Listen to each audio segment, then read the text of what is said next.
वरा है,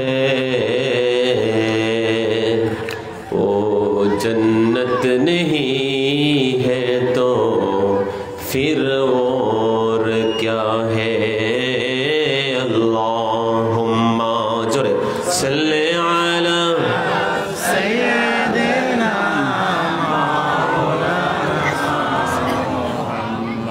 व अला आलि सय्यदिना। कहाँ मैं कहाँ मदीने की गलियां, ओ किस्मत नहीं है तो फिर और क्या है।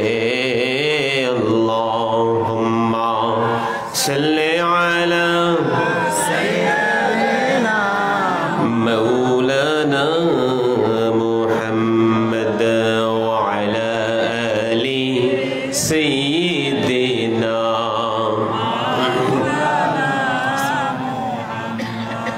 पवित्र ईद मिलादुन नबी सल्लल्लाहु अलैहि ওয়াসাল্লাম উপলক্ষে এলাকার সকল কবরবাসীর রূহের মাগফিরাত কামনায় মঙ্গলের গাঁও মধ্যপাড়া পঞ্চায়েত কমিটির উদ্যোগে আয়োজিত আজকের এই 3 দিন ব্যাপী 12তম বাৎসরিক ওয়াজ ও দোয়া মাহফিলের শেষ দিবসের অত্র অধিবেশনের সম্মানিত সভাপতি, সম্মানিত আলহাজ হযরত মাওলানা আব্দুর রউফ সাহেব, সাবেক চেয়ারম্যান পিরোজপুর ইউপি ও প্রতিষ্ঠাতা তাহেরপুর হাজী লাল মিয়া উচ্চ বিদ্যালয়, আল্লাহ পাক সভাপতি সাহেবকে নেক হায়াত দারাজ করুন, জোরে বলুন আমিন। উপস্থিত রয়েছেন সম্মানিত আমন্ত্রিত উলামায়ে কেরাম, মুআজ্জাজ মুহতারাম মেহমানানে আযম, মুরব্বিয়ানে কেরাম, কলিজার টুকরা আমার যুবক ভাইয়েরা, ছোট্ট সোনামণি শিশু বন্ধুরা, পর্দার অন্তরাল থেকে যারা আমাদের সাথে যুক্ত আছেন, আমাদের অতি সম্মানিত মা এবং বোনেরা, স্কুল কলেজ ইউনিভার্সিটি মাদ্রাসায় পড়নেওয়ালা দিনদার পরহেজগার ইমানদার আমার প্রিয় শিক্ষার্থী বন্ধুগণ, আলোচনার শুরুতে আপনাদের সবার খেদমতে আরো একবার নিবেদন করছি ইসলামী সম্ভাষণ, সশ্রদ্ধ সালাম। আসসালামু আলাইকুম ওয়া রাহমাতুল্লাহি ওয়া বারাকাতুহু। মুহতারাম হাজিরিন, সবার আগে সর্বপ্রথমে আমরা শুকর গুজার করে নিচ্ছি আল্লাহ রাব্বুল আলামিনের আলিশান দরবারে, যে আল্লাহ রাব্বুল আলামিন আজকে আমাদেরকে ভালোবেসে মহব্বত করে আমাদের প্রতি দয়া পরবশ হয়ে আমাদেরকে করুণা করে অনুগ্রহ করে আজকের এই দ্বীনি ইদারাতে, এই দ্বীনি মাহফিলে বসাই দিয়েছেন। যেই মাহফিল আমরা বসতে পেরেছি, আল্লাহর হাবিব সাল্লাল্লাহু আলাইহি ওয়া আলিহি ওয়াসাল্লাম তিনি ইরশাদ করেছেন, ইজা মাররতুম বিরিয়াদিল জান্নাহ ফারতাউ, যখন তোমরা কোনো জান্নাতের বাগানের পাশ দিয়ে হাঁটবে, অতিক্রম করবে, সেখানে তোমরা একটু সময় বসো, ওই জান্নাতের বাগানের মধু আহরণ করো, এর রেণু ফুল সঞ্চয় করো, ঘ্রাণ আস্বাদন করো। সাহাবাই কেরাম বললেন, ইয়া রাসূলুল্লাহ, জান্নাত তো এমন, আপনি বলেছেন মালা আইনুন রাআত ওয়ালা উযুনুন সামিআত ওয়ালা খাতারা আলা কলবি বাশার। জান্নাত হচ্ছে এমন যে জান্নাতের কোনো দুই চোখ জান্নাত দেখে নাই, কোনো দুই কান জান্নাতের বিবরণ শুনে নাই, শুনতে পারে না, কোনো কল্ব জান্নাত কত সুন্দর কল্পনাও করতে পারে না। সুবহানাল্লাহ বলে। অথচ আপনি বলছেন দুনিয়াতে জান্নাতের বাগান, ওয়ামা রিয়াদুল জান্নাহ, নবী জান্নাতের বাগান কি? আল্লাহ রাসূল জবাব দিলেন, জান্নাতের বাগান হলো হিলাকুজ যিকর। এই পৃথিবীতে যেখানে জিকিরের মাজলিস হয় সেগুলো এক একটা আল্লাহর জান্নাতের বাগান। সুবহানাল্লাহ বলে। এই জন্য ভাইয়েরা আমার, আমরা এই জান্নাতের বাগানে আসতে পেরেছি। আল্লাহ তাআলা আমাদেরকে কবুল আর মঞ্জুর করেছেন। আমরা এখানে বসেছি প্রিয় নবীর বাণীর আদলে। আমরা এটা বলতেই পারি যে আমরা জান্নাতের বাগানেই আছি। কি ভাই, ঠিক না? আমরা আল্লাহর মেহমান হিসেবে এখানে যারা হাজির হয়েছি, খুশি না বেজার? আরো জোরে বলতে হবে, খুশি না বেজার? আমরা যাদেরকে আল্লাহ তাআলা কবুল আর মঞ্জুর করেছেন, শত মায়ের শত সন্তানকে, একে অপরের সাথে আমাদের পরিচয় রক্তের থেকেও বেশি। কেননা আমরা যারা বসেছি, আমাদের পরিচয় আমরা এক নবীর উম্মত, এক আল্লাহর গোলাম। আমাদের পরিচয় আমরা মুসলমান ভাই ভাই, ঠিক না? অনেক সময় রক্তের সম্পর্কের চেয়েও ধর্মীয় যে সম্পর্ক, রিলিজিয়াস ব্রাদারহুড, ধর্মীয় যে ভ্রাতৃত্ব, তার মূল্য অনেক বেশি, তার ফজিলত অনেক বেশি। কিয়ামতের দিন কিছু মানুষের ইজ্জা, রেসপেকশন দেখে ইয়াগাবাতুহুমুল আম্বিয়া, নবী রাসূলরাও অবাক হয়ে যাবেন। তারা বলবেন, ইয়া আল্লাহ, মান হুম, মা হুম বি আম্বিয়া। আল্লাহ, এরা নবী না, রাসূল না, কিন্তু এরা কারা? এদের এত ইজ্জত আপনি কেন দিয়েছেন মাবুদ? আল্লাহ তাআলা জানিয়ে দিবেন, রে আমার নবী রাসূলরা, কান পেতে শোনো। যাদের ইজ্জত দেখে তোমরা অবাক হয়ে গেছো, তারা কেউ নন, ওয়াহুম উম্মাতু মুহাম্মদ সাল্লাল্লাহু আলাইহি ওয়াসাল্লাম। এই মানুষগুলো হলো কিয়ামতে এত সুউচ্চ আসন পেয়েছে, তারা আমার বন্ধু মুহাম্মদের উম্মত। আল্লাহ তাদের আমল কি গো মাবুদ? রব্বুল আলামিন জানিয়ে দিবেন, এই মানুষগুলো কেউ কাউকে একে অপরকে দেখে নাই। কেউ ছিল মাশরিকে, কেউ ছিল মাগরিবে, কেউ উত্তরে, কেউ দক্ষিণে, শিমালে, কেউ জুনুবে। কিন্তু আমার বান্দারা কেউ কাউকে দেখে নাই, কারো সাথে পরিচয় নাই, কিন্তু আমার গোলামরা, আমার নবীর উম্মতের জন্য, ইসলামের অনুসারী সেজন্য, আমি আল্লাহর গোলাম সেজন্য, এক ভাই অন্য ভাইকে ধর্মের কারণে দিল দিয়ে ভালোবেসেছিল। ভাইয়েরা আমার, এজন্য ধর্মীয় ভ্রাতৃত্ব অনেক বড় বিষয়। নবীজি বলেছেন, ওয়াল্লাহি লা ইউমিনু আহাদুকুম হাত্তা ইউহিব্বা লিআখিহি মা ইউহিব্বু লিনাফসিহি। আল্লাহর কসম করে বলি, তোমরা কেউ মুমিন হতে পারবে না যতক্ষণ না তোমার ভাইয়ের জন্য তাই পছন্দ করবে যা তোমার জন্য পছন্দ করবে। সুবহানাল্লাহ বলবেন না? আদ-দীন আন-নাসিহা, ধর্ম মানেই হলো অপরের কল্যাণ কামনা। সুবহানাল্লাহ বলে। কিন্তু আমরা তো অপরের কল্যাণ কয়জন কামনা করি ভাই? আমরা অপরের খুশি দেখলে খুশি হতে চাই না, আছে না নাই? অপরের ক্ষতি দেখলে আমাদের মন খুশি হয়, এমন হৃদয়ওয়ালা মানুষ আছে না নাই? কিন্তু আমার ভাইরা, আল্লাহর হাবিব বলেছেন, আদ-দীন আন-নাসিহা, ধর্ম হলো পরস্পরের কল্যাণ কামনা। যতক্ষণ একে অপরের কল্যাণ কামনা করতে না পারবে, যতই ঈমানদার দাবি করুক, তার ঈমানটা পরিপূর্ণ হবে না। অপরের কল্যাণ কামনা। নবীর একজন সাহাবী ছিলেন জারির ইবনে আব্দুল্লাহ। তিনি তার একজন খাদেমকে পাঠিয়েছেন ঘোড়া কিনতে। ঘোড়া, এখন যেমন ব্র্যান্ডেড গাড়ি আছে না নাই? বিশাল বিশাল গাড়ির শোরুম ঢাকা শহরে। গাড়ির যন্ত্রণায় নাভিশ্বাস আমাদের। রাস্তা যত বড় হয় গাড়ি তত বাড়তেই রয়েছে, ঠিক না? নানান টাইপের গাড়ি। ব্যাংকগুলো এখন গাড়ি কেনার জন্য লোন দিচ্ছে। গাড়ি যেমন এখন একটা আরাধ্য, আমাদের কাছে খুব আমাদের চাহিদার বস্তু, তৎকালীন যুগে ঘোড়া। আল্লাহ বলছেন যুইনা লিন্নাস হুব্বুশ শাহাওয়াতি মিনান নিসাই ওয়াল বানিন ওয়াল কানাতিরিল মুকান্তারাতি মিনাজ যাহাবি ওয়াল ফিদ্দা ওয়াল খাইলিল মুসাওয়ামাতি ওয়াল আনআমি ওয়াল হারস। আল্লাহ তাআলা মানুষকে যে বিষয়ের দিকে অ্যাট্রাক্টেড করে দিয়েছেন, মানুষগুলোকে যেদিকে ধাবিত করে দিয়েছেন, যে বিষয়গুলো মানুষের হৃদয়ে ভালো লাগিয়ে দিয়েছেন, তার মধ্যে নারী, সন্তান, সম্পদ, টাকা পয়সা, স্বর্ণরৌপ্য। তারপরে আল্লাহ বলছেন কৃষিকাজের পাশাপাশি ওয়াল খাইল, যখন তার একটা বউ হয়, বউয়ের প্রতি মহব্বত আছে না নাই? জোরে বলেন আছে না নাই? এটা থাকা ভালো। বিবির প্রতি মহব্বত, ভালোবাসা যার আছে, নবী বলেছেন তোমার বিবির সার্টিফিকেট ছাড়া তুমি জান্নাতি হতে পারবা না। আল্লাহু আকবার বলেন। এজন্য নিজের বিবিকে ভালোবাসার প্রয়োজন আছে না নাই? আমার মুসলমান ভাইয়েরা,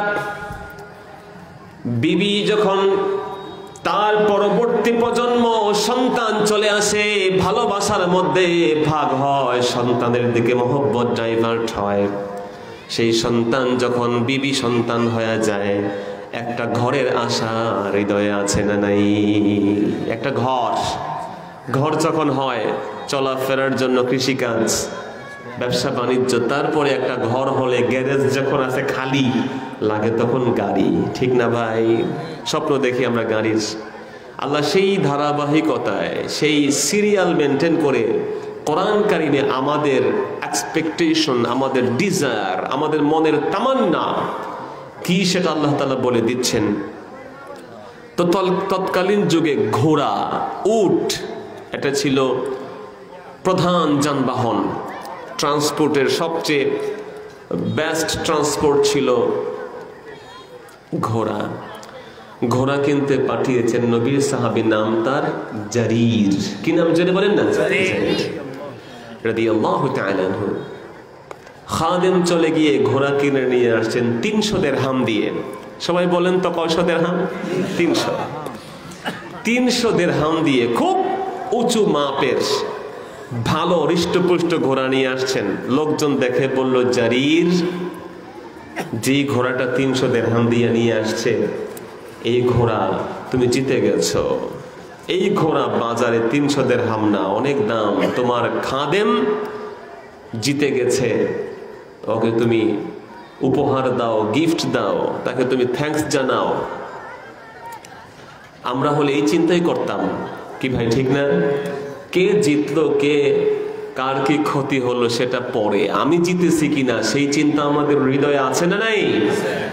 এমনকি যখন কোরবানির হাট বসে ঢাকা শহরে, বহু কোরবানির পশু নিয়ে আসা মহাজনরা, খামারিরা চোখের পানি ফেলে টিভি, ক্যামেরা সেগুলো ক্যাচ করে, কি ভাই ঠিক না?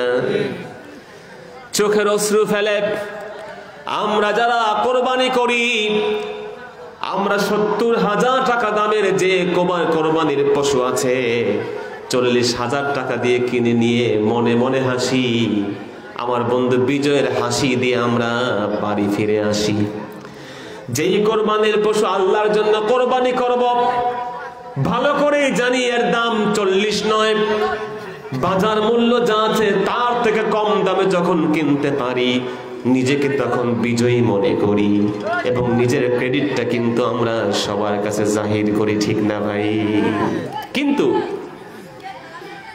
নবী সাহাবী চলে গেলেন বাজারে, বললেন বিক্রেতার কাছে গিয়ে বলেন, ভাই তুমি যে এই মালটা বিক্রি করেছো, আমার মনে হয় একটু অপেক্ষা করা দরকার। ফালাকাল খিয়ার লিসালাসাতি আইয়াম, ক্রেতা বিক্রেতা ক্রয় বিক্রয় হলে 3 দিনের একটা অপেক্ষার সুযোগ আছে, ওয়েটিং এর টাইম আছে, একটু অপেক্ষা করো, আমি একটু বাজারটা ইনভেস্টিগেট করে নেই। বাজার তদন্ত করে জারির রাদিয়াল্লাহু দেখলেন যে এই উট, এই ঘোড়া 800 দিরহামের নিচে কোথাও পাওয়া যায় না। আমরা হলে চিন্তা করতাম চলে যাই, ঠকলে সে ঠকুক, তার ব্যাপার। কিন্তু আল্লাহর নবীর সাহাবী 800 দিরহাম বের করলেন। আগের 300 দিরহাম দেওয়া ছিল, বাকি 500 দিরহাম দিয়ে ওই বিক্রেতাকে বললেন, ভাই এই 500টা দিরহাম কবুল করো, তা না হলে তোমার কিন্তু ক্ষতি হয়ে যাবে। লোকজন বলল, জারির, ইউ আর এ ফুলিশ, আপনি গাবি, আপনি বোকা। জারির ইবনে আব্দুল্লাহ তখন জবাব দিলেন, রে আমার বন্ধুরা, আমি বোকা কিনা জানি না, কিন্তু আমার রাসূল বলেছেন আদ-দীন আন-নাসিহা। বিশ্বনবী সাল্লাল্লাহু আলাইহি সাল্লাম বলেছেন, ধর্ম হলো পরস্পর কল্যাণ কামনা, ধর্ম হলো কল্যাণ কামনা, ধর্মের নাম হলো কল্যাণ কামনা। নামাজ, রোজা, হজ, যাকাত কিচ্ছু কাজে লাগবে না। কিয়ামতের দিন যদি আমার নূর নবীজি আমাকে জিজ্ঞেস করেন, রে জারির, তুমি তো ভালো করে জানতে এই উটের এই ঘোড়ার মূল্য 300 দিরহাম না 800 দিরহামের নিচে না, তোমাকে তো আল্লাহ অভাবী বানিয়ে দেন নাই, তোমাকে তো আল্লাহ নিডি বানিয়ে দেন নাই, তুমি কেন বিক্রেতার ওই ক্ষতি মেনে নিয়েছো? কিয়ামতের দিন নবীর সামনে দাঁড়ানো, আল্লাহর সামনে দাঁড়ানো, তাদের কাছে আসামি হওয়ার থেকে এখনই মুক্তি নেওয়া উত্তম। সুবহানাল্লাহ। কিন্তু আমরা সমাজে অপরকে ধর্মীয় দিক থেকে নিজের ভাই এটা মনে করতে এখনো পিছিয়ে আছি, কি ভাই ঠিক না? এই জন্য দোয়া কবুলের অনেকগুলো ইজি ওয়ে আছে, সহজ সহজ পদ্ধতি আছে। যদি একজন ব্যক্তি অব্যর্থ, দোয়া কবুল হবেই হবে। একটা অব্যর্থ পদ্ধতি হচ্ছে যখন কোনো ব্যক্তি ইজা দালি আখিহিল মুসলিম, যখন একজন ব্যক্তি তার মুসলমান ভাইয়ের জন্য দোয়া করে, আল্লাহ তাআলা ওই ব্যক্তির দোয়াকে তার জন্য কবুল করে নেন। সুবহানাল্লাহ। এটা ঠিক করেন মাইকটা ভাই। আচ্ছা, তাহলে রাসূল বলেছেন, যদি তুমি দোয়া কবুল করতে চাও, ইজা দা আল মুসলিম লি আখিহি, একজন মুসলমান যখন তার ভাইয়ের জন্য দোয়া করে, রহমতের এক ফেরেশতা তার মাথার উপরে ডানা বিছিয়ে আমিন আমিন বলতে থাকে। সুবহানাল্লাহ। শুধুমাত্র আমিন বলে তাই না, আল্লাহর গোলাম তার ভাইয়ের জন্য যা চায়, ওই ভাইয়ের জন্য যা কিছু চায়, রহমতের ফেরেশতা রব্বুল আলামিনের কাছে অনুরোধ করে শাফায়াত করে, আল্লাহ ওয়ালি আবদিকা কামা দাআলি আখি, আল্লাহ রে, তোমার এই বান্দা তার ভাইয়ের জন্য যা চায়, যা চায়, তোমার এই বান্দার জন্য আল্লাহ তুমি সেইটা তার জন্য কবুল করে না। যদি আপনার কোনো ভাই বিপদে থাকে, যদি আপনার মুসলমান ভাইয়ের ছেলে বিদেশে যাওয়ার জন্য প্রস্তুতি নেয়, ভর্তি পরীক্ষা দেওয়ার জন্য প্রস্তুতি নেয়, আপনার কোনো ভাই ব্যবসার জন্য, চাকুরির জন্য চেষ্টা করে, যদি আপনি তার জন্য চাকুরি, তার ছেলের জন্য দোয়া করেন, আপনার ছেলের জন্য সেই দোয়াটা কবুল করে নেবেন কে? এজন্য ভাইয়েরা, অপরকে ভালোবাসতে হয়, অপর মানুষকে দিল দিয়ে মহব্বত করতে হয়। নবীজি বলেছেন, ওয়াল্লাহ লা তাদখুলুল জান্নাতা হাত্তা তুমিনু, কোনদিন তোমরা জান্নাতি হতে পারবে না আনটিল ইউ বিলিভ, যতক্ষণ না তোমরা ঈমান আনবে। ঈমান ছাড়া জান্নাতে যাওয়া যাবে ভাই? আপনারা কথা বলেন না, যাবে? নবীজি আরো বলেছেন,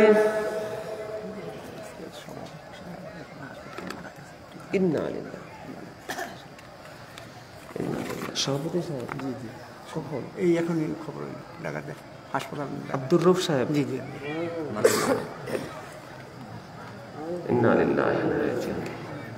সম্মানিত হাজিরিন, আমাদের অত্র মাহফিলের সম্মানিত সভাপতি, আজকে যার এখানে থাকার কথা ছিল, একটু আগে তিনি ঢাকায় এক হসপিটালে ইন্তেকাল করেছেন। জনাব আলহাজ মাওলানা আব্দুর রউফ সাহেব, আমাদের সাবেক চেয়ারম্যান, পিরোজপুর ইউনিয়ন পরিষদ, হাজী লাল মিয়া উচ্চ বিদ্যালয়ের তিনি প্রতিষ্ঠাতা। আল্লাহ তার নেক আমলগুলো কবুল করুন, আমিন। আমরা আল্লাহর কাছে দোয়া করি, আল্লাহ কিয়ামতের দিন তার সভাপতিত্বে আমরা যেন একসাথে জান্নাতি হতে পারি, কোন আমিন। আমরা চাই কি চাই না? আমরা তার জন্য প্রাণ ভরে দোয়া করব। দেখুন, মানুষ তার ভবিষ্যৎ জানে না ভাই, কখন কি হয় কেউ আমরা জানি না। এজন্য আমরা প্রতি মুহূর্তে প্রস্তুত যেন থাকি। অপরের ক্ষতি করে চিন্তা করা, অপরের অকল্যাণের চিন্তা, এগুলো করে কোনো লাভ নাই।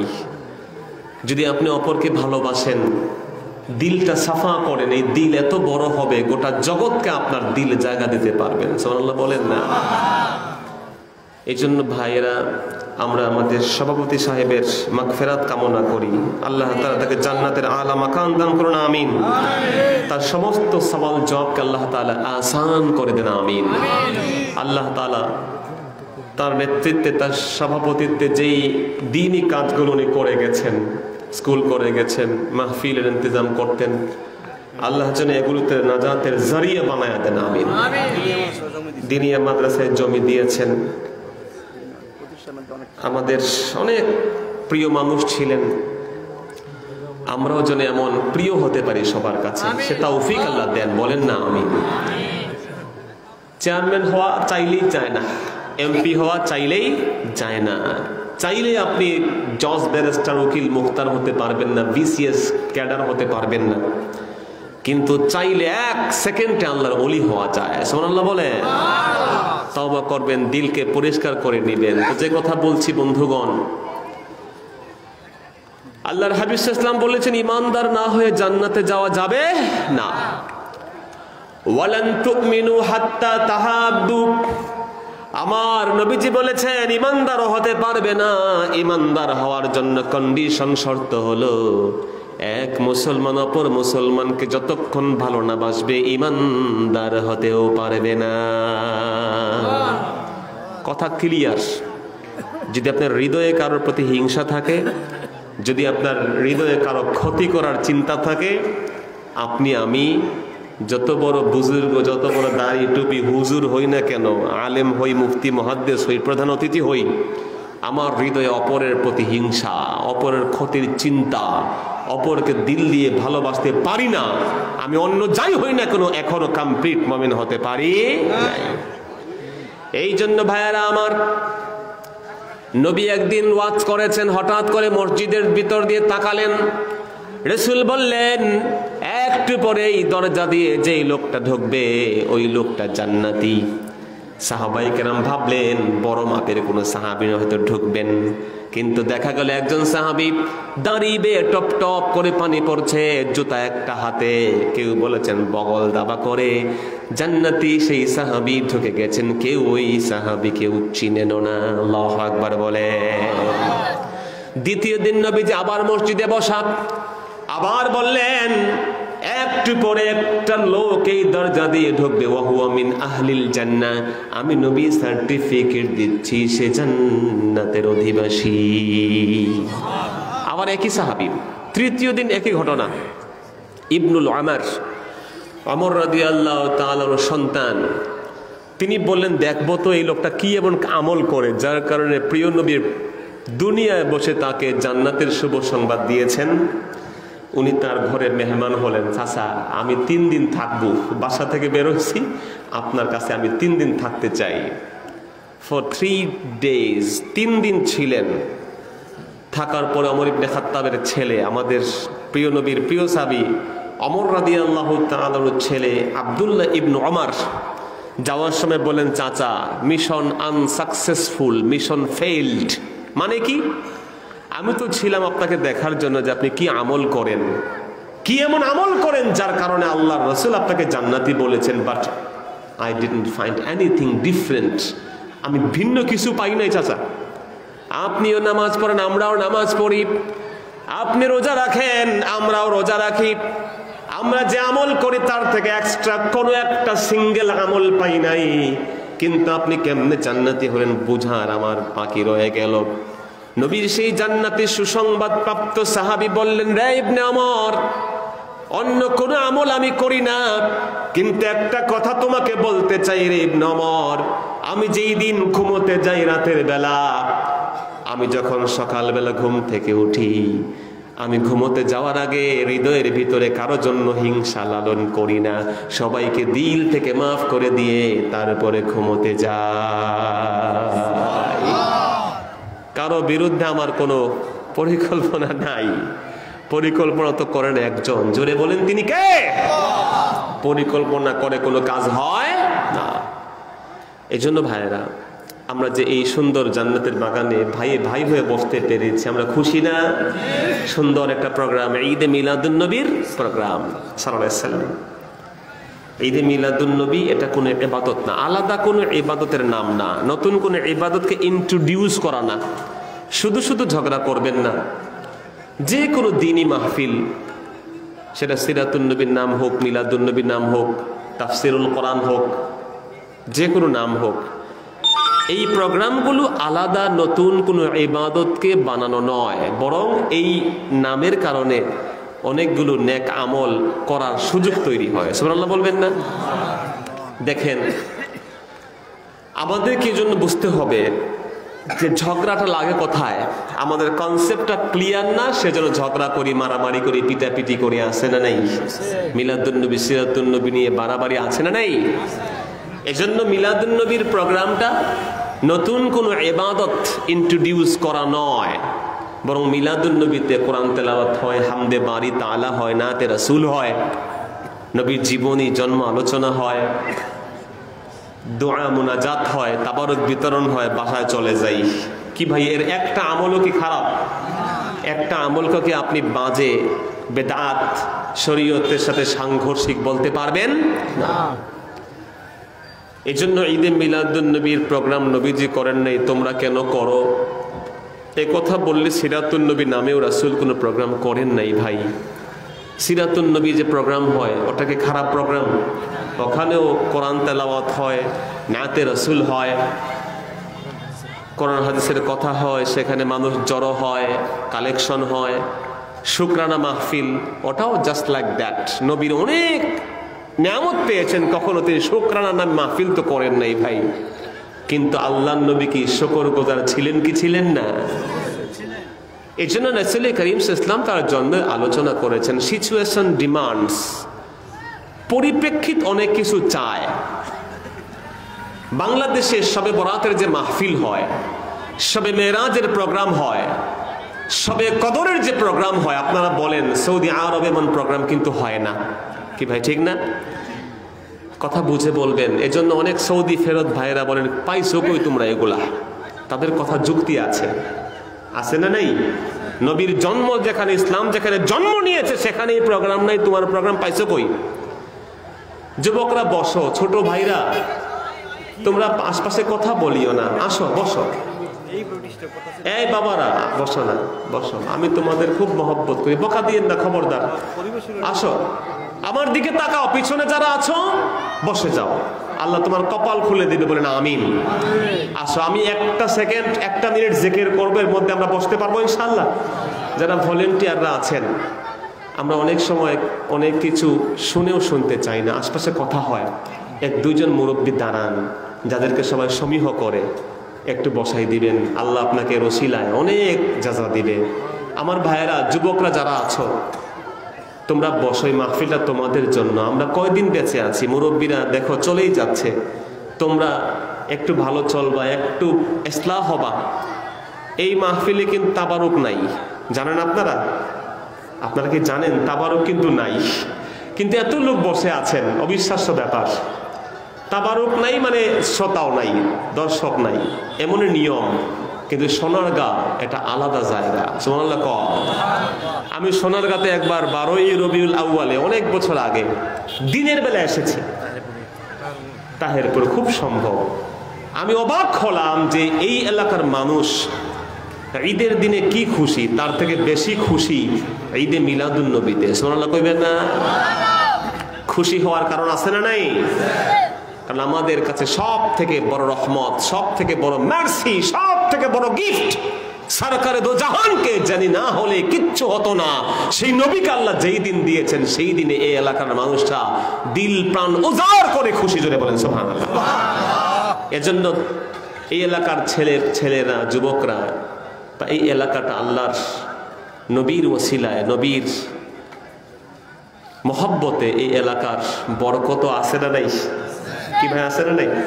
এজন্য যুবকরা যারা আছো আর কথা বলবা না, ছোট ভাইয়েরা, প্রতিদিন জান্নাতের বাগান তৈরি হয় না, বসে যাও, আমরা একটু জিকির করব, এর মধ্যে সবাই বসে যাব। লা ইলাহা ইল্লাল্লাহ, লা ইলাহা ইল্লাল্লাহ, মাশাআল্লাহ, বসো। লা ইলাহা ইল্লাল্লাহ, সুবহানাল্লাহ, আলহামদুলিল্লাহ, লা ইলাহা ইল্লাল্লাহ,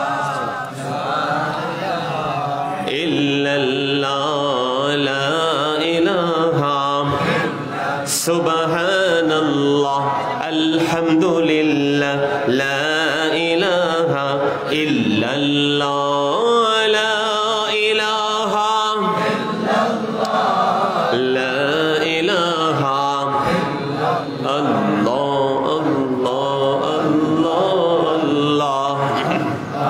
আল্লাহ আল্লাহ আল্লাহ আল্লাহ আল্লাহ আল্লাহ আল্লাহ আল্লাহ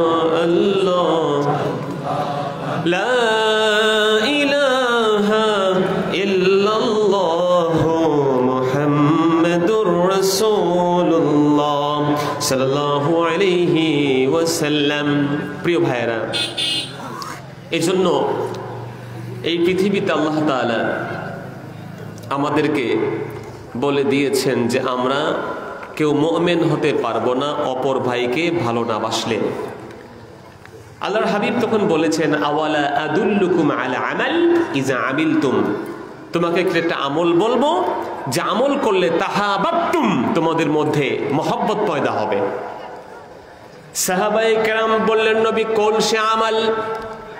আল্লাহর হাবিব জানিয়ে দিলেন, আফশুস সালাম বাইনাকুম, রে আমার সাহাবী, নিজেদের মধ্যে সালামের প্রচলন করো, সালাম ব্যাপক হারে দিতে শুরু করো। সালাম দিলে দিলের ভিতরে মহব্বত পয়দা করে দিবেন কে? বড় ছোটকে ছোট, বড়কে বিবি, স্বামীকে স্বামী বিবিকে, বাবা সন্তানকে সন্তান বাবাকে, সব সময় যে জিনিসটি দিবে তার নাম হলো সালাম।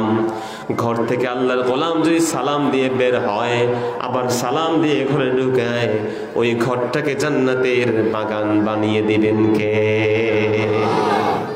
এই জন্য আমরা সালাম দিতে রাজি আছি না নাই ভাইরা? তা আমরা যে কথা বললাম, জান্নাতের বাগান আল্লাহ তৈরি করে দিলেন আমাদের জন্য। এই মিলাদুন নবীর প্রোগ্রামের কারণেই আমরা জান্নাতের বাগানে বসতে পেরেছি। আমরা খুশি না বেজার? আমরা সকলে শুকর গুজার করে একবার বলি আলহামদুলিল্লাহ। আমাদের প্রিয় নবীর উপরে দরুদ আর সালাম পাঠ করছে যিনি, না হলে গোটা জগৎ তৈরি হতো না। তার জন্মদিবস মিলাদ উপলক্ষে আজকের এই মাহফিল। এই জন্য আমরা বারবার বলেছি যে এটা আলাদা কোনো স্পেসিফিক কোনো ইবাদতের ইন্ট্রোডাকশন নয়, নতুন কোনো ইবাদতকে আমরা বানাচ্ছি না, বরং আমরা অনেক সুন্দর সুন্দর ইবাদত করার সুযোগ পেয়েছি আজকের এই মাহফিলের জন্য। ঠিক না ভাই?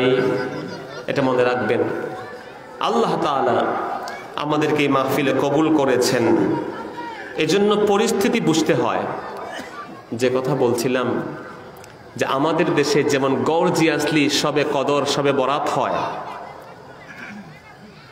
অন্য দেশে কিন্তু এমন হয় না। আমরা তো শিক্ষকতা করি, আশপাশে কথা হলে ডিস্টার্ব হয়, কথা বুঝেন নাই? ধ্যান জ্ঞান অন্যদিকে চলে যায়। আপনারা কেউ বাচ্চাদেরকে একটু নিষেধ করেন, ভদ্রভাবে ধমকাবেন না প্লিজ। বাচ্চারা যারা আছে ওদেরকে ধমক দিয়েন না। হ্যাঁ, আমরা তো শিক্ষকতা করি, তো আর একেবারে রাস্তার এই পাশে আপনারা রেখেছেন। আচ্ছা, ওদেরকে এখানে 2-4 জন আপনারা থাকেন যেন এখানে ওরা হাঁটা চলা না করে মাহফিলে এসে বসে। দেখেন, এই জন্য যে কথা বলছি, পরিপ্রেক্ষিত গবেষণার নিয়ম আছে। যদি আপনি কোনো মনীষীর জীবনী গবেষণা করেন, তাহলে আগে ওই এলাকার ওই তৎকালীন সময়ের সামাজিক প্রেক্ষাপট কি ছিল, অর্থনৈতিক অবস্থা কেমন ছিল, রাজনৈতিক অবস্থা কেমন ছিল, পারিবারিক অবস্থা কেমন ছিল, সব আনতে হয়। কি ভাই, ঠিক না? যদি আপনি তা না আনেন, তাহলে ওই ব্যক্তির জীবনী আপনি ফুটিয়ে তুলতে পারবেন না। গবেষণার মধ্যে যে কোনো একটা গবেষণায় পার্সপেক্টিভ, পরিপ্রেক্ষিত কি, কোন সিচুয়েশনে কি কাজ হয়েছে তা থাকা লাগে। আমাদের বাংলাদেশে শবে বরাত হয় গর্জিয়াসলি,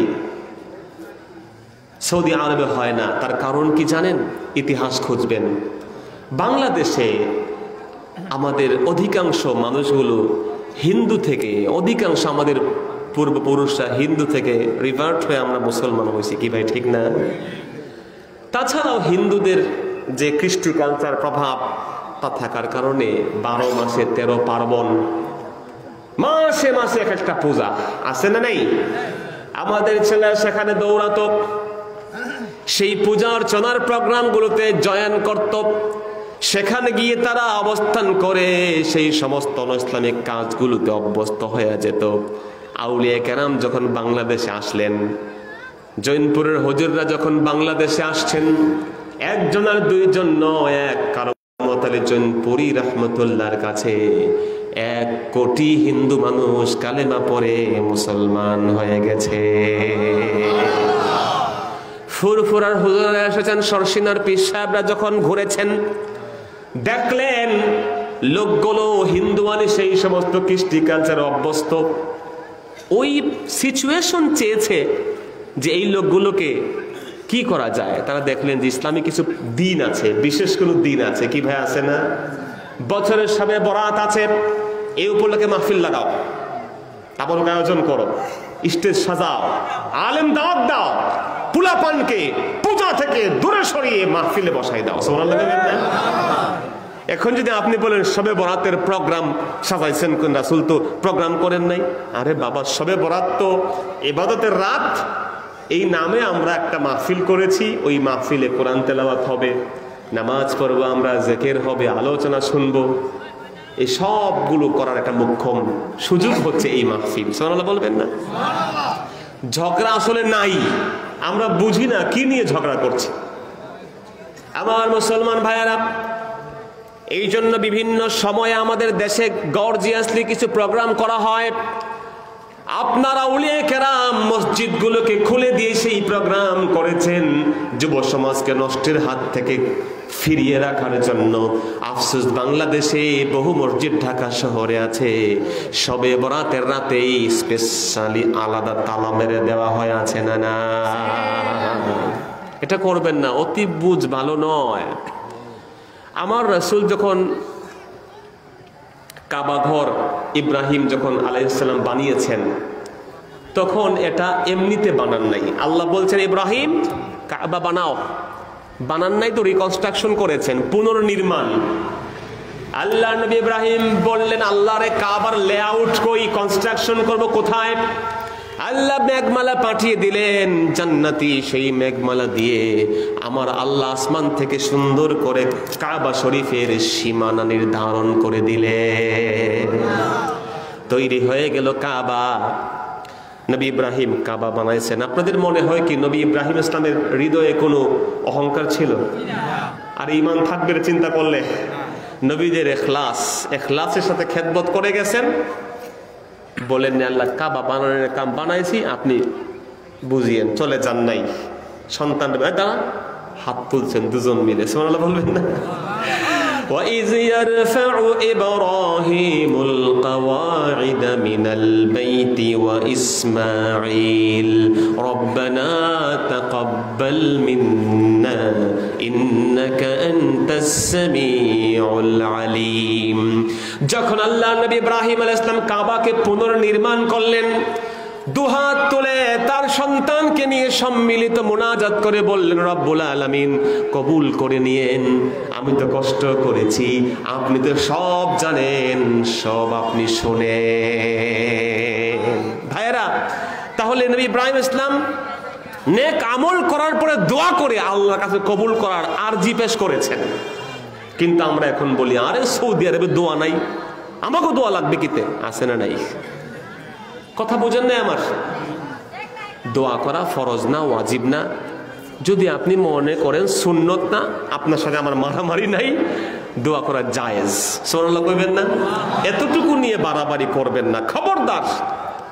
দোয়া কেউ না করলে অসুবিধার কিছু নাই, কিন্তু এটা লাগে না, এটা বেদাত। এগুলো বললে নবীর উপরে আঘাত এসে যাবে। রাসূল বলেছেন, আসসালাত রাকাতান, নামাজ 2 রাকাত, 2 করে নামাজ আল্লাহর গোলাম পড়তে থাকবেন। যখন নামাজ শেষ হবে রাফা ইয়াদাইহি ফাদা, নামাজ যখন 2 রাকাত করে পড়তে থাকবে, নামাজ যখন শেষ হবে 2 হাত তুলে দোয়া করবে একজনের কাছে। জোরে বলেন তিনি কে? আবু দাউদের সহিহ হাদিস, রাসূল বলেছেন ফামান লাম ইয়াফআল যালিক, যে ব্যক্তি কাজ করবে না ফাসালাতুহু খিদাজ, তাহলে তার এই গোটা এন্টায়ার নামাজটাই হয়ে যাবে লেস কাটা, বরকত শূন্য। নাউজুবিল্লাহ বলেন। ভাইয়েরা, আমাদের নামাজ নবীদের নামাজের মতো নয়, সাহাবীদের নামাজের মতো হয় না। নামাজে দাঁড়ালে কত কিছু মনে পড়ে, ঠিক না ভাই? আমাদের নামাজে খালি মনে পড়ে তাই না, নামাজে অনেক ডিস্টার্ব, কেরাতে ভুল, তাসবিহতে ভুল, সাজদায় ভুল, ভুলে ভরা জিন্দেগি। যদি কবুল একজন করেন, দয়া করে ওই মনিবের কাছে নামাজ শেষে দোয়া করা দরকার আছে না নাই? এজন্য এটা করবেন। আপনি আমার সাথে তর্ক করতে পারেন, আমি তর্কে রাজি না, আমি বহস টহস করতে রাজি না। পার্সোনালি আমি কোনো বহসে যাই না। অনেক কারণ বহস যেটা হয় বাংলাদেশে, এগুলা মারামারি পিটাপিটি ছাড়া কিছু না। যে করতো না, যে করবে ওরে মারলেও ছাড়ান যাবে না, আছে না নাই? অতএব এগুলো করে আমি ফায়দা দেখি না। আমি আপনার সাথে একমত হইতে চাই। যদি আপনি বলেন রাসূল করেন নাই দোয়া, আমি আপনাকে অনেক দলিল দিতে পারবো, কিন্তু তর্কের খাতিরে মানলাম যে করেন নাই, মানলাম, আমি আপনি এখন এক। কিন্তু আমি আপনাকে বলতে চাই রাসূল করেন নাই, কিন্তু রাসূল তো বলেছেন। আমার ভাইরা, আপনার হৃদয়কে প্রশ্ন করেন, আস্ক ইওর হার্ট, ইস্তাফতি কলবাকা ওয়া ইনাফতাকাল মুফতুন। যদিও মুফতি ফতোয়া দেয়, তারপর হৃদয়কে জিজ্ঞেস করো। আপনার নিউট্রাল হার্ট আছে, জিজ্ঞেস করেন, আপনি বলেন তো রাসূলুল্লাহ সাল্লাল্লাহু আলাইহি ওয়াসাল্লাম যা করেছেন তা যেমন হাদিস, নবীজি যা বলেছেন তা কি হাদিস নয়? ভাই বিবেক আছে, বলেন তো হাদিস না? এজন্য আপনি আপনার রাসূল বলেছেন 2 সময় দোয়া করলে কবুল হয়ে যায়, মাঝ রাতে, আরেকটা হচ্ছে প্রত্যেক ফরজ নামাজের পরে। সুবহানাল্লাহ বলেন। এজন্য ভাইয়েরা, ইব্রাহিম নবী যে কাবা ঘর তৈরি করেছেন, আমার কথা আপনারা বুঝতেছেন তো? আমরা বলছি পার্সপেক্টিভ, পরিপ্রেক্ষিত, পার্শ্ব অবস্থা কি ছিল। নবী ইব্রাহিম ইসলাম যে কাবা সৃষ্টি করেছেন বা পুনর্নির্মাণ, কুরাইশরা এসে ভেঙে চুরে ওটাকে একটু মিনিমাইজ করে দিয়েছে। আপনি শুনলে অবাক হবেন, 1500 বছর আগের ওই যে ভগ্নাংশ, এখন যে কাবা আছে ওইটা কুরাইশদের ভিত্তির উপরে আছে। 1500 বছর হয়ে গেছে। আমার রাসূল বলেছেন, বিবি রে আয়েশা, আমার বড় মন চায় যে কুরাইশরা কি করছে, কাবাকে একটু ছোট করে ফেলছে। কেন করছে? টাকা পয়সার অভাবে। তাদের অভাব ছিল না, অভাব ছিল হালাল টাকা। আল্লাহু আকবার। কারণ আরবদের অনেক কিছু উল্টাপাল্টা ছিল, এগুলো খুব দুষ্টামি। যেমন ওরা বলতো যে আমরা আল্লাহর ঘর এই পোশাক পরা জিয়ারত করবো না, তাওয়াফ করবো না, এই পোশাক নিয়ে চুরি করি, চামারি করি, মারামারি করি, কাটাকাটি করি, জেনাবে বিচার করি, এই পোশাক পরে আল্লাহর ঘরে জামু হইতো না। তাহলে কোন পোশাক পরবে? তারা বললো আমরা বার্থডে ড্রেস পরে যাব, জন্মদিনের পোশাক। কথা বলছেন? মানে যেই পোশাক যেভাবে জন্ম হয়েছে, উলঙ্গ হয়ে কাবা করতে অফ করবে। নাউজুবিল্লাহ কন্যা, এটা কি জায়েজ আছে? হারাম। আল্লাহ রাসূল বলেছেন, লা ইয়াতুফু বিল বাইতি উরিয়ান, আজ থেকে আর কোন উলঙ্গ মানুষ কাবা জিয়ারত করতে পারবে না। আল্লাহু আকবার।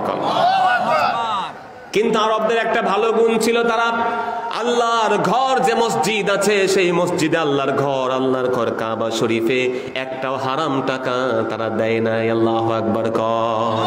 জিজ্ঞেস করা হয়, অমুকের ছেলে অমুক তোমার কোটি টাকার মালিক, হাজার হাজার রিয়াল দিরহামের মালিক, তুমি টাকা দিয়েছো চান্দা কম, কারণ কি? সে বলেছে আল্লাহর কসম, ওয়াল্লাহি রব্বিল কাবা, কাবার ঘরের মালিক যে রব, আল্লাহর কসম করে বলি, হারাম টাকা দিয়ে আল্লাহর ঘরে দান করলে মাইর খাওয়া লাগবে। আল্লাহু আকবার। কিন্তু আপনি তো কালেকশন করেন। বাংলাদেশের মুসলিম প্রধান দেশ, আফসোস লাগে, এই বাংলাদেশে সোনারগাঁ হোটেলের পাশে যখন বিদেশিরা অমুসলিমরা ঘুরে ঘুরে তাকায়, সেখানে দাঁড়িয়ে টুপিওয়ালা ভিক্ষুকের মতো মসজিদের জন্য কালেকশনকারী আছে না নাই? এ আফসোস রাখবো কোথায় আমার? আপনিও হুজুর, ওরাও হুজুর, একটা মাদ্রাসার বারান্দায় যায় না, সব টাউটার বাটপার, কথা কোন ঠিক কিনা? আপনার ঘর আপনি বানাবেন, আল্লাহর ঘর চাঁদাবাজি মসজিদে করতে বলছে কে রাস্তায় আপনাকে? আফসোস, আল্লাহর ঘর আল্লাহই তৈরি করবেন, মুমিনরাই বানাবেন। এই জন্য রাস্তায় গাড়ি বন্ধ করে চাঁদাবাজি করা এটা জায়েজ নাই। আমি আপনাকে বলে গেলাম, একজন বান্দাকে দেখবেন না মন্দিরের জন্য এসেছে, দেখবেন না তার চার্চের জন্য এসেছে, তার সিনাগগ, তার প্যাগোডার জন্য এসেছে। আফসোস কোথায় রাখবো? বাংলার মুসলমান দাড়ি আর টুপি নিয়ে, পাঞ্জাবি আর সুরমা গায়ে দিয়ে, আতর গোলাপ জল দিয়ে, বাক্স নিয়ে মসজিদের জন্য চাঁদাবাজি করে আসে না? না, কেন কেন এই কাজ করে ইসলামকে তোমরা বেইজ্জত করছো? যারা এই কাজ করছে আল্লাহ তাদেরকে হেদায়েত করুন, বলে না আমিন। প্রমাণিত সত্য, মসজিদের অস্তিত্বই নাই, কিন্তু চাঁদাবাজি শেষ নাই। আর এই লোকগুলো বিদেশিরা, অমুসলিমরা, খ্রিস্টানরা সোনারগাঁ হোটেলের আর ইন্টারকন্টিনেন্টালের দেয়াল পর্দা সরায় দেখে হুজুররা হাত পেতে পেতে মানুষের কাছে টাকা নেয়। ইজ্জত পাবো কেমনে আমরা? আমাদের বেইজ্জতের জন্য আমরাই দায়ী, ঠিক না ভাই? এই জন্য কঠোর হস্তে দমন করা দরকার আমার ভাইয়েরা। ঠিক একই সাথে আমরা যারা মসজিদে টাকা দিব, হিসেব করে দিব। অনেক মসজিদে আছে 50টা ফ্যান একজন দিয়ে দিয়েছে, এসি দিয়ে দিয়েছে, টাইলস করে দিয়েছে। আমার ভাইয়েরা, তার গোটা ব্যবসাটা হারামের উপরে, সুদের উপরে আসে না নাই? আপনি দোয়া করে আল্লাহর ওই গোলামকে জান্নাতে পাঠিয়ে দিলেন, যাই করলেন, আমার কথায় কষ্ট নিয়েন না। টাইলসের কি প্রয়োজন ছিল? এসির কি প্রয়োজন ছিল? ফ্যানের কি প্রয়োজন ছিল? যেই কুড়ে ঘরের ভিতরে হালাল টাকা দিয়ে মাটির যে মসজিদে আল্লাহর যে গোলাম তার দামি কপালটা লাগাবে, হারামের উপরে মার্বেল পাথরের সাজদা দিলে ওই মূল্য তার হবে না। এজন্য ইবাদত খুব সাবধান আমার বন্ধুগণ। যে কথা বলছি, কথা অন্যদিকে চলে যাচ্ছে, শুনেন। তো আল্লাহ রসুল বলছেন, আয়েশা, আমার মনে বড় আশা ইব্রাহিমের যে লেআউট, যে কনস্ট্রাকশন, ওখানে কাবাকে নিয়ে যাই। যাচ্ছি না কেন জানো? লাউলা হিদসানু কওমি, যেহেতু আমার উম্মতরা মাত্র নিউলি মুসলমান হইছে, এজন্য আমি কাবা ঘরে হাত দিতাছি না। হাত দিলেই লোকজন কইবে, কি রে মুহাম্মদ তো আল্লাহর ঘরে হাত দিয়েছে, ইসলাম ছেড়ে দেওয়া শুরু হবে, কথা কোন ঠিক কিনা? তার মানে বুঝতে পেরেছেন নবীর কত বড় আবেগকে উনি দাফন করে দিয়েছেন। পরিপ্রেক্ষিত বুঝতে হবে আপনাকে। এজন্য আপনি উল্টাপাল্টা ফতোয়া দিয়েন না। নতুন ফতোয়া শুরু হয়েছে, কই মুহাম্মদ নাম বেদাত, নাউজুবিল্লাহ কইবেন না? কেন বেদাত? কই মুহাম্মদ নাম তো সাহাবীদের নাম, আবু বকর, ওমর, ওসমান, আলী, কারো নাম তো মুহাম্মদ নাই। তোমরা কি লাগাইছো? মুহাম্মদ পাইছো কই? কোন সাহাবীর নামে মুহাম্মদ দেন নাই, তাবেঈদের নামে মুহাম্মদ নাই। মুহাম্মদ নাম নাকি বেদাত, নাউজুবিল্লাহ কইবেন না? এই জন্য বন্ধুগণ, মুহাম্মদ নাম কেন? শর্ষিনার পীর সাহেব যখন দেখলেন, ফুরফুরা জৈনপুরের পীর সাহেব দেখলেন, আপনারা আমার মুরব্বী, আমার দাদার বয়সী লোক আছেন, মুরব্বীরা জানেন ব্রিটিশ পিরিয়ডের যে দলিলগুলো আছে সেখানে এখনো লেখা শ্রী আব্দুল্লাহ, শ্রী আব্দুর রহমান, শ্রী আব্দুর রহিম, শ্রী আব্দুর রাজ্জাক আছে না নাই? আল্লাহর ওলিরা দেখলেন এই নামগুলোর সাথে মুসলমানের ছেলে কবরে যাবে, শ্রী নাম নিয়ে কেন যাবে? মুসলমানের ছেলে শ্রী নাম নিয়ে যাবে না, কি করা যায়? আউলিয়া কেরাম বললেন, এই শ্রী নামগুলো কেটে দিয়ে লিখে দাও নবীর নাম, বরকতি নাম মুহাম্মদ। সুবহানাল্লাহ। তোমার আরব দেশে মোহাম্মদ নাই, দেখে তুমি এগুলো বলিও না ভাই। আমাদের দেশের পার্সপেক্টিভ ভিন্ন, পরিপ্রেক্ষিত ভিন্ন। তো আমরা এই জন্য কথাটা এটা বললাম যে আমরা ঈদে মিলাদুন্নবীর প্রোগ্রাম করে আরব দেশে এখন আছে, আলহামদুলিল্লাহ বলেন না? আগে ছিল না, নিয়ে ইখতিলাফ করতেন। এগুলো পাগলামি না। 57টা বা 56টা মুসলিম প্রধান দেশে সর্বোচ্চ গবেষকরা বসে, সর্বোচ্চ ইসলামিক স্কলাররা বসে, তারা বলছেন ঈদে মিলাদুন্নবীর প্রোগ্রামটা উত্তম প্রোগ্রাম। সুবহানাল্লাহ। এই জন্য এ নিয়ে বিতর্ক করা, ফিতনা করা ছাড়া কিছু না। যারা বিতর্ক করেন তারাই দেখা যায় সরকারের স্পেসিফিক প্রোগ্রামগুলোতে তারাই ঈদে মিলাদুন্নবী ব্যানারে প্রোগ্রাম করে, আসে না নাই? কথা কোন আছে না নাই? এজন্য আমরা যে মাহফিলে আজকে এসেছি, আল্লাহ তাআলা আমাদেরকে কবুল আর মঞ্জুর করুন, আমিন। আমি যেই কথা বলতে চাচ্ছিলাম তা হলো, আমরা আজকে কথা শুনবো পবিত্র কোরআনুল কারীমের কিছু হক আছে আমাদের উপরে, কোরআনুল কারীমের কিছু প্রাপ্তি আমাদের কাছে আছে। সেই প্রসঙ্গে আমরা কিছু কথা শুনবো যে কোরআন আমাদের কাছে কি পায়, কোরআন কারীম আমাদের কাছে কি এক্সপেক্ট করে, আমরা সেটি আদায় করছি কিনা। আল্লাহ তাআলা এই বিষয়ে কথা শোনার এবং বলার তৌফিক দান করুন, জোরে বলুন আমিন। প্রিয় বন্ধুগণ, আল্লাহ তাআলা যত নবী রাসূল দুনিয়াতে পাঠিয়েছেন সব নবী রাসূলকে মুউজিজা দিয়েছেন। মুউজিজা হলো আমরুন খারিকুন লিল আদাহ। মুউজিজা হলো এই বিশ্ব জগতের বুকে নবী রাসূলদেরকে আল্লাহ যা দিয়েছেন, মানুষের জ্ঞান মগজ। তুমি জানো গাছের পাতা পাড়া, তুমি জানো লাঠি দিয়ে বোঝা বহন করা, তুমি জানো লাঠি দিয়ে পাহাড়ের ঠেক দিয়ে দিয়ে ওঠা, আর আমি আল্লাহ যা জানি তুমি জানো না রে মূসা। আলকিহা ইয়া মূসা, মূসা ভয় পেও না, লাঠি ফেলে দাও। ফাআলকাহা ফাইযান হিয়া হাইয়াতুন তাসআ। মূসা নবী হাতের লাঠি ফেলতে দেরি, ওই লাঠিকে অরিজিনাল সাপে পরিণত করে দিলেন কে? সব জাদুকরা বুঝা গেছে এই লাঠি তো ম্যাজিক্যাল, কোন ম্যাসমেরিজম না, ইটস এন অরিজিনাল ইনট্যাক্ট সাপ। এক চোখে নজর করছে ফেরাউনের, 500 বার পাতলা পায়খানা হয়ে গেছে। আল্লাহু আকবার, 500 বার। এরপরে শয়তানটা পয়সা ছিল, কথা বুঝছেন নাই? কেমন শক্তিশালী ছিল আমার ভাইয়েরা। আল্লাহর নবী মূসা ইন্তেকাল করেছেন, সেই লাঠির মুউজিজা কিন্তু দাফন হয়ে গেছে। পৃথিবীতে যত নবী আমার নবীর আগে এসেছেন সব নবীর মুউজিজা ইন্তেকালের সাথেই শেষ। এখনকার ইহুদি জগৎ যদি তুরস্কের তুপকাফি মিউজিয়াম থেকে ওই মূসা নবীর কালো সেই বাঁকানো লাঠি তাকে নিয়ে অনুরোধ করে, রিকোয়েস্ট করে, তাদের সমস্ত মোসাদদেরকে নিয়ে সব চেষ্টা চরিত্র নিয়ে ইহুদিরা যদি বলে রে মূসা নবীর লাঠি একটা বিচ্ছু হোক, তেলা পোকা হোক, কিচ্ছু হইব না, ঠিক কিনা জোরে কর। ঈসা আলাইহিস সালামের মুউজিজা ছিল অসুস্থরা সুস্থ হতো, ধবল রোগী ধরতেন সুস্থ হয়ে যেত। সুবহানাল্লাহ কইবেন না? শুধু তাই না ভাইয়ারা আমার, হযরত ঈসা যদি কোন কবরস্থানে গিয়ে বলতেন ইয়া ফুলান আবনা ফুলান কুম বিইজনিল্লাহ, এ অমুকের বেটা অমুক কবর থেকে উঠে যাও আল্লাহর নির্দেশে, ডাক দিতে দেরি কবরটা ফেটে যেত। লাব্বাইকা ওয়া সাদাইকা ইয়া রূহাল্লাহ বলে মুর্দাকে জিন্দা করে দিতেন কে? এখন সব ইহুদিরা খ্রিস্টানরা গিয়ে কবরস্থানে ডাকাডাকি করলে ভাইয়ের আমার বলেন কবরের মুর্দা জিন্দা হবে?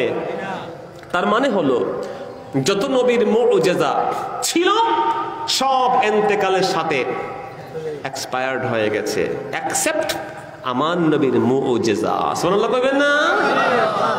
যেহেতু আল্লাহর নবী কোন সময়ের জন্য নন, কোন এলাকার জন্য নন, কোন ভাষা, কোন বর্ণ, কোন দেশের জন্য নন, গোটা বিশ্ব জগতের জন্য তাকে নবী করে পাঠিয়ে দিয়েছেন। আল্লাহ বলছেন ইয়া আইয়ুহান নবী কুল ইন্নী রাসূলুল্লাহি ইলাইকুম জামিআ।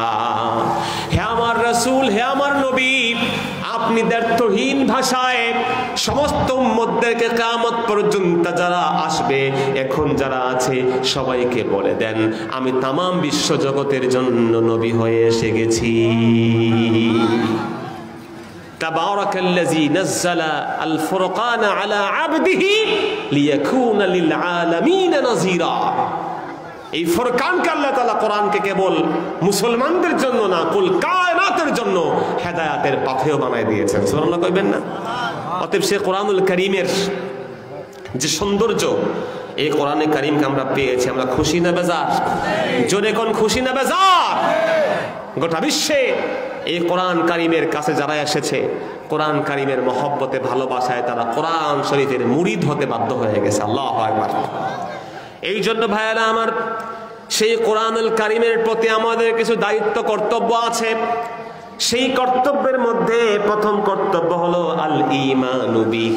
কোরআন কারীমের প্রথম কর্তব্য হলো কোরআন কারীমের প্রতি বিশ্বাস স্থাপন করা। সুবহানাল্লাহ। কোরআনের প্রতি ঈমান আনা, কোরআন যে আল্লাহর কিতাব এটা দিল প্রাণ মন দিয়ে বিশ্বাস করা, এটা কোরআন কারীমের প্রথম পাওনা আমাদের কাছে। সুবহানাল্লাহ কইবেন না? এই জন্য আমরা বিশ্বাস করি আল্লাহর রাসূল সাল্লাল্লাহু আলাইহি সাল্লাম তিনি আমাদেরকে ঈমান আনতে বলেছেন। আল্লাহ রাব্বুল আলামিন ডাক দিয়ে বলেছেন, ইয়া আইয়ুহান নাসু ক্বাদ জাআকুমুর রাসূলু বিল হাক্কি মির রাব্বিকুম ফাআমিনু খায়রান লাকুম। ও দুনিয়ার মানুষ, তোমাদের নবী, তোমাদের রাসূল আল্লাহর পক্ষ থেকে হক কোরআন নিয়ে এসেছেন, ইসলাম নিয়ে এসেছেন। অতএব তোমরা এই ইসলামের প্রতি, কোরআনের প্রতি বিশ্বাস স্থাপন করো, তোমাদের কপালটাকে আমি আল্লাহ খুলে দিয়ে দিব। যে ব্যক্তি অমুসলমান তাকে আপনি ঘৃণা করবেন না। একজন হিন্দুকে আপনি বিধর্মী বলে গালি দিবেন না, খবরদার। বন্ধুরা আমার, যিনি হিন্দু, যিনি খ্রিস্টান, যিনি বৌদ্ধ, যিনি ইহুদি, তিনিও কোনো না কোনো ধর্মকে মানে, কি ভাই ঠিক না? বিধর্মী মানে ধর্ম নাই না, হিন্দুদের ধর্ম আছে না নাই? আমরা এতটুকু বলতে পারি যে আমরা ওনাদেরকে বলবো ওনারা মুসলমান না, ওনারা নন মুসলিম, অমুসলিম বলতে পারবো, ঠিক না? কিন্তু আমরা ইহুদিদেরকে, খ্রিস্টানদেরকে বিধর্মী বলা যাবে। শব্দ চয়নের ক্ষেত্রে সচেতন হবেন, অপরকে বুঝাবেন। আমি দেখলাম হিন্দু ভাই যারা আছে তারা প্লে কার্ড ছেপেছে, তারা বলছে আমরা কোরআন পড়ি নাই, আমাদের কাছে আপনাদের আচরণটাই কোরআন। আল্লাহু আকবার বলেন। কথাটা কিন্তু ভালো কথা বলছে, আপনি যাই বলেন না কেন। এই জন্য বন্ধুগণ, বিনয়ের সাথে বলি, অমুসলিম একজন ব্যক্তি, তার কাছেও কোরআনের দাওয়াত পৌঁছানো দরকার আছে না নাই? আল্লাহ রাব্বুল আলামিন সেজন্য তামাম জগতের মানুষকে ডেকে বলছেন, কেবল মুসলমানদেরকে না। আল্লাহ বলছেন, ইয়া আইয়ুহান নাস, ও ম্যানকাইন্ড, ও জগতের মানুষ, তোমরা তোমাদের নবী, আমার নবী মুহাম্মদ সাল্লাল্লাহু আলাইহি সাল্লাম যে কোরআন নিয়ে পৃথিবীতে এসেছেন, ওই কোরআনের প্রতি বিশ্বাস স্থাপন করো, কপালটা আমি আল্লাহ খুলে দিয়ে দিব। শুধুমাত্র আল্লাহ তাআলা সমস্ত মানুষকে ডেকে বলেন নাই, আল্লাহ মুমিন আমাদেরকেও ডেকে বলছেন, তোমরাও যারা আছো কোরআনের প্রতি বিশ্বাস স্থাপন করো। চলে বলেন সুবহানাল্লাহ। আল্লাহ তাআলা বলছেন, ইয়া আইয়ুহাল্লাযীনা আমানু আমিনু বিল্লাহি ওয়া রাসূলিহি ওয়াল কিতাবিল্লাযী নাযালা আলা রাসূলিহি। ও ঈমানদারেরা, যারা ঈমান এনেছো, তোমরা আল্লাহ এবং তার রাসূলের উপর ঈমান আনো, এবং তোমাদের কাছে আল্লাহর নবী মুহাম্মদ সাল্লাল্লাহু আলাইহি সাল্লাম যে কিতাব, তার উপরে আমি আল্লাহ নাজিল করেছি, তার উপরে বিশ্বাস স্থাপন করো। সুবহানাল্লাহ। ভাইয়ের আমার, আমরা ঈমান এনে ফেলেছি, কোরআন যে আল্লাহর কিতাব, এই কোরআন মজিদের উপরে আমাদের ঈমান আছে না নাই? জোরে কোন আছে না নাই? কিন্তু আল্লাহ তাআলা আমাদেরকে আবার বলছেন, তোমরা কোরআনের প্রতি বিশ্বাস স্থাপন করো। কেন বলেছেন? যাতে করে আমরা পরিপূর্ণ ঈমানটা কোরআনের উপরে আনি। আমাদের মধ্যে অনেক মুসলমান আছে যাদের আমলটা কোরআন ভিত্তিক করতে চান, নামাজ পড়েন কোরআন অনুযায়ী, হজ করেন কোরআন শরীফের বিধান অনুযায়ী, রোজা রাখেন কোরআন শরীফের বিধান অনুযায়ী, যাকাত দেন কোরআন শরীফের বিধান অনুযায়ী। কিন্তু আমার ভাইয়েরা, কেবল নামাজ, রোজা, হজ, যাকাতের নাম ইসলাম না, এগুলো ছাড়াও আরো অসংখ্য আমল আমাদের সমাজে আছে না নেই? তাহলে সেই আমলগুলো যেগুলো আমরা করতে চাই, ওই আমলগুলো কোরআন সুন্নাহ অনুযায়ী করার দরকার আছে না নাই? ভাইয়েরা, আমি বেশি সময় নিব না, এখন 10:30 বাজে, 11টা 10:15, কষ্ট হবে আপনাদের? জোরে বলেন।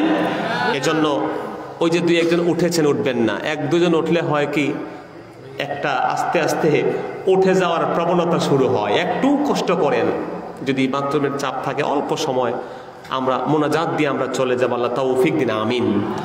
আমরা দেখেছি অনেক জায়গাতে তাবারুক নাই, মাহফিল মুশকিল, কিন্তু আজকের এই মাহফিলটা ব্যতিক্রম। এই রাত প্রায় 11টা বাজে, আপনারা নবীর মহব্বতে বসে আছেন, নবীজির মহব্বতে আপনারা যারা বসেছেন, আল্লাহ তাআলা কিয়ামতের দিন নূর নবীজির শাফায়াতের ভাগীদার আপনাদের বানায়া দেন, কন্যা আমিন। মোনাজাত দিয়ে আমরা যাবো ইনশাআল্লাহ, আল্লাহ তৌফিক দিন, জোরে কন্যা আমিন। মোনাজাতটা মুখ্য। আমাদের ওয়াজ নসিহতের মধ্যে আর্টিফিশিয়ালিটি থাকতে পারে, ওয়াজের মধ্যে অনেক কৃত্রিমতা থাকতে পারে, কিন্তু বক্তা বলেন, শ্রোতা বলেন, দোয়া যখন করে, বক্তারও আল্লাহর কাছে অনেক কিছু চাওয়া পাওয়া আছে না নাই? যিনি বসে আছেন, কেউ কোটি টাকার মালিক, কেউ পথের ভিক্ষুক। যিনি কোটি টাকার মালিক, তারও এমন এক আটকা আল্লাহর কাছে আটকে আছে, তারও আল্লাহর কাছে জোর করে বিনয়ের সাথে কান্না হৃদয় থেকে আসার দরকার আছে না নাই? এই জন্য বিনয়ের সাথে বলে দোয়াটাকে ইগনোর করবেন না, দোয়া করবেন। যে কোনো সময় আল্লাহ পাক কোন দোয়া কবুল করেন আমরা কেউ জানি না। ভাইয়ারা, আমরা তবে ঈমান, আল্লাহ তাআলা সেজন্য বলছেন আফাতুমিনুনা বিবাদিল কিতাব ওয়া তাকফুরুনা বিবাদ, তোমরা কি কোরআন কারীমের কিছুকে বিশ্বাস করবে আর কিছুকে অবিশ্বাস করবে? এটা করলে আল্লাহ তাআলা বলছেন আমি দুনিয়াতে কেবল তোমাদের লাঞ্ছনা দিব তা না, কিয়ামতের দিন কঠিন আযাব হবে।